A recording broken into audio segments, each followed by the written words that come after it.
Some of the feedback that we get with our arrow systems is that we are heavy relative to a lot of our competitors.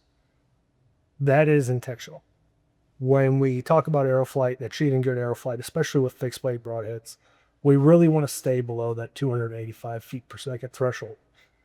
I've got some examples here on the board that highlight trajectory for a setup, 3 different setups actually, out of my bow. The first one being a 450 grain arrow, the middle one being my personal setup, which is 510 grains, and the third one being a 650 grain arrow. A lot of guys, when they look at arrows, they focus heavily on the total drop. Why that's kind of irrelevant is the advent of rangefinders. We always know how far an animal is, and if we don't, we should probably do our best to get closer. What we need to be focusing on is this drop per yard category. If you can see here, a 450 grain arrow going 290 has a drop per yard of 2.1 inches at 50 yards. My setup has a drop per yard of 2.4. The 650 has a drop per yard of 3.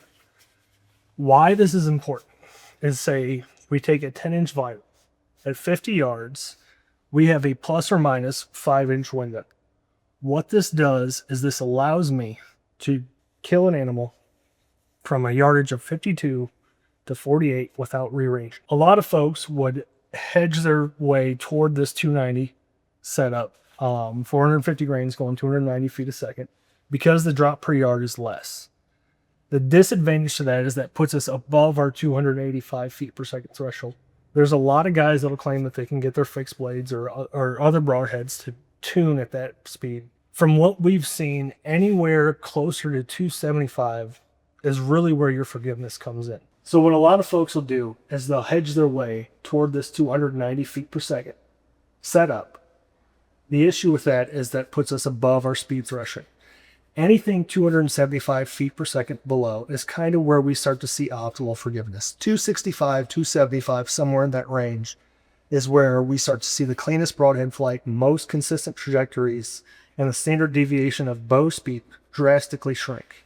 When we drop down to this 240 feet per second range, what you begin to see is this drop per yard drastically increases, thus shrinking our max point blank range from 48 to 52 to 49 to 51 before we'd have to rearrange an animal.